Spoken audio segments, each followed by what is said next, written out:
দেখো, এটা হচ্ছে কলকাতা সাউথ সিটি মল।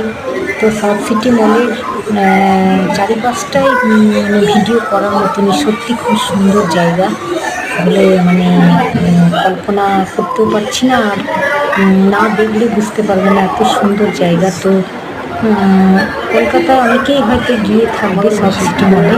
তো আমার খুবই ভালো লাগলো প্রত্যেকটা ইয়ে মানে তলায় এত তলাতে প্রত্যেকটা তলাতে এত সুন্দর সুন্দর জিনিস যে না ছবি তুললে থাকা গেল না পুরো। মানে সেগুলো আমি কিছু কিছু নিয়ে তুলে রেখেছি এবং তোমাদের মধ্যে শেয়ার করলাম। তো কার কার ভালো লাগে এরকম মানে গিয়ে মলের মধ্যে গিয়ে বেশ আনন্দ করতে। তো আমার তো খুবই ভালো লেগেছে, সেই জন্য তোমাদের মধ্যে শেয়ার করলাম। যদি তোমাদের ভালো লেগে থাকে তাহলে তোমরা একবার করে গিয়ে ঘুরে এসো, দেখবে। তো তোমরা একবার করে গিয়ে ঘুরে এসে দেখো, দেখবে সত্যি মজা, কত আনন্দ লাগবে বা মনটাও খুব ভালো লাগবে। মানে ঘরে একদিন থাকতে যদি এরকম একটা সুন্দর জায়গায় গিয়ে একটু মানে রিল্যাক্সের মতন গিয়ে বসে থাকা জায়গা,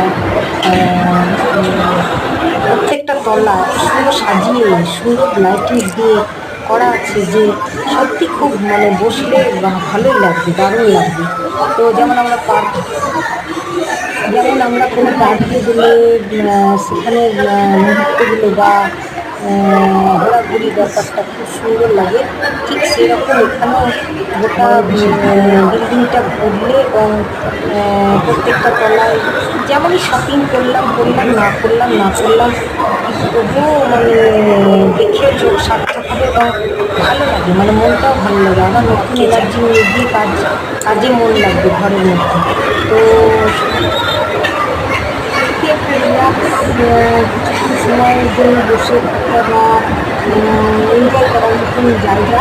এখানে খাবারও পাওয়া যাবে, সবই পাওয়া যায় এবং নিজের সাধ্যের মধ্যে জিনিসও পাওয়া যায় দেখলাম। তো আমি এখানে গিয়ে আমি একটা লং টপ নিচে তলায় যে সবজি বা ফল বা নানান রকম জিনিস কিনতে পাওয়া যায় সেখানে গিয়ে কিনলাম।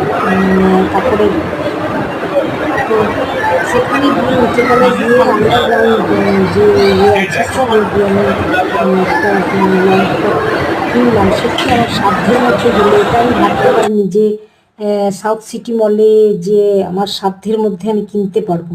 ভেবেছিলাম যে এত সুন্দর বিল্ডিং এত হয়তো দামি দামি লোকেরাই তারকারাই কিনতে পারবে, আমরা যে সাধারণ লোক